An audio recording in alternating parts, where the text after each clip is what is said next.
Sir ఇప్పుడు IAS officer అయిన తర్వాత లేదా ఐపీఎస్ ఆఫీసర్ అయిన వాళ్ళ లైఫ్ స్టైల్ ఎలా ఉంటుంది sir?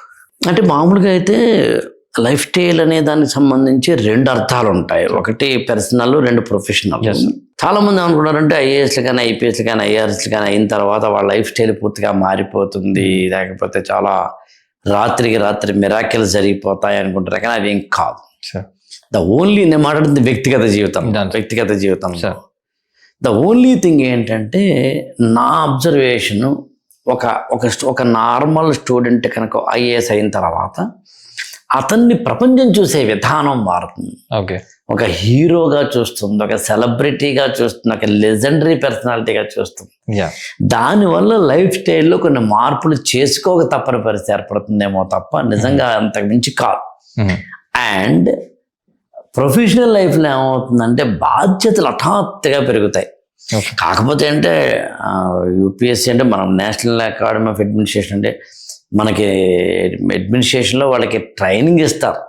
Lal Bahadur Shastri national academy of education వాటిలో అండ్ ఈవెన్ మన Sardar Vallabhbhai Patel IAS police academy వాటిలో వాళ్ళకి ట్రైనింగ్ రెగ్యులర్స్గా ఇస్తారు. ఫీల్డ్ ట్రైనింగ్ ఉంటుంది, క్లాస్ రూమ్ ట్రైనింగ్ ఉంటుంది, చాలా ఉంటాయి. ఇందులోంచి they are able to get a wonderful outlook toward their professional duties. Okay, but ఎంత కాదనుకున్నా రాత్రికి రాత్రి వాళ్ళలో ఒక ప్రొఫెషనల్ అవుట్లుక్ మారాల్సిందే కదా. అవును సార్.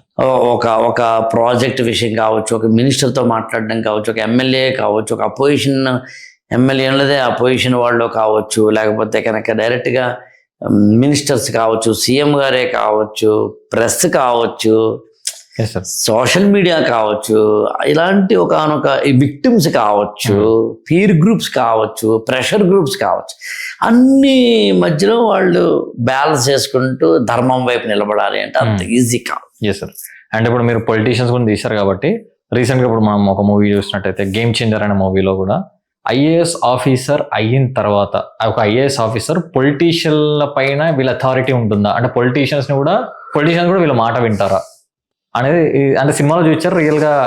అంటే యాక్చువల్గా ఈ దేశంలో ఏ ఒక్క వ్యక్తి ఇంకొక వ్యక్తిని అథారిటేటివ్గా చేయలేరండి. అకార్డింగ్ టు ఇండియన్ కాన్స్టిట్యూషన్ మనకి రైట్ టు లైఫ్ ఉంది. నా బతుకు ఎలా బతకాలి అనే దాని విషయంలో నాకు ఒక హక్కు ఉంది. అందుకని మనకి సినిమాల్లో చూపించినట్టుగా అటు ఇటు అలా ఉండదేమో, కానీ ఒక సిన్సియర్ పోలీస్ లేదా ఎనీ అడ్మినిస్ట్రేటివ్ ఆఫీసర్ అంటే ఒక IAS officer they can influence, they can stop the menace, they can easily guide the people. ఒక పొలిటీషియన్ని ఒక రాంగ్ డూయింగ్ చేయకుండా ఆపగలిగే శక్తి మాత్రం ఉంటుంది. అండ్ సమాజానికి ఉపయోగపడే విధంగా డ్రైవ్ చేయగలిగిన, ఇన్ఫ్లుయెన్స్ చేయగలిగిన కెపబిలిటీ మాత్రం ఉంది. కాకపోతే వీళ్ళు దాన్ని చేస్తున్నారా లేదా అన్నది పాయింట్. ఇక్కడ ఇంకోటి ఏంటంటే మీరు అడిగినా నేను తిరగేస్తాను. యాక్చువల్గా పొలిటీషియన్స్ ఆఫీసర్ల మీద కూడా రుబాబు చేసే అవకాశం ఉంటుంది. ఎగ్జాక్ట్లీ. ఎప్పుడంటే ఆ ఆఫీసర్ కనుక మెతకైతే, ఆ ఆఫీసర్ కనుక ప్యూర్ డ్యూటీ బౌండ్ అయినా కూడా పెద్ద గొప్ప ఆఫీసర్ అవరు.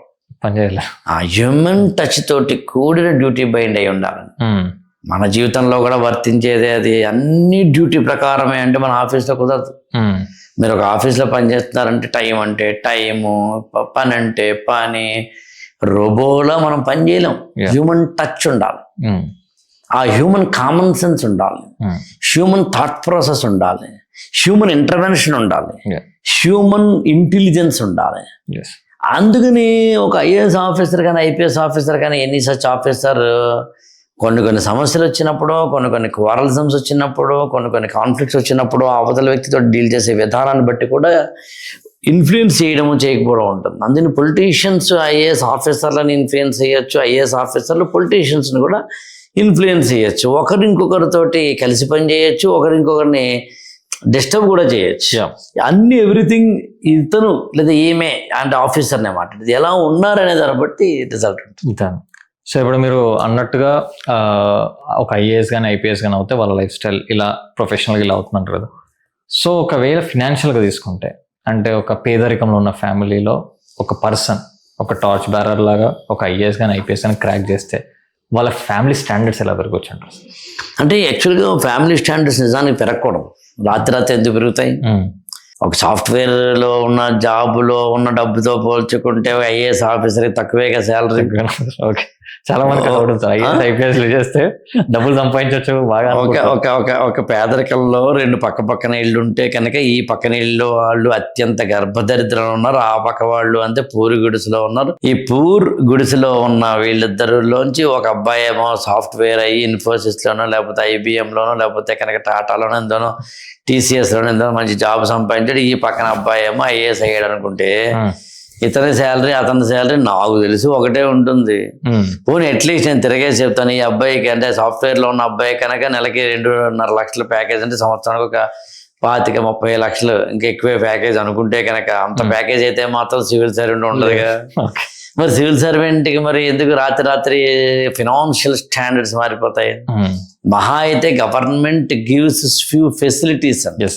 ఒక బంగ్లా ఇస్తుంది, అది అతనిది కాదు కదా. ఒక కారు జీపో ఇస్తుంది, అది అతనిది కాదు కదా. ఓ ఇన్నోవా ఇస్తుంది, అది అతనిది కాదు కదా. అక్కడి నుంచి ట్రాన్స్ఫర్ అయిపోయింది, అది ఇవన్నీ వదిలేయాలి కదా, including the SIM, phone number SIM కూడా వదిలేయాలి కదా. సో అందుకని రాత్రి ఫినాన్షియల్ స్టాండర్డ్స్ మారకూడదు. మారింది అంటే తేడా కొట్టిందని అర్థం. ఏ ఎమ్మెల్యే గారు మినిస్టర్ గారు కూతుర్ని ఇవ్వడానికి సిద్ధపడ్డాడని అర్థం. ఏ మినిస్టర్ గారు CM గారు లేదా ఇంకొకళ్ళు ఎవరో దగ్గరికి తీసుకున్నారని అర్థం, కౌగులించుకున్నారని అర్థం. IAS ఫర్ ఆల్ ఛానల్ని సబ్స్క్రైబ్ చేసుకోండి, లైక్ చేయండి, షేర్ చేయండి.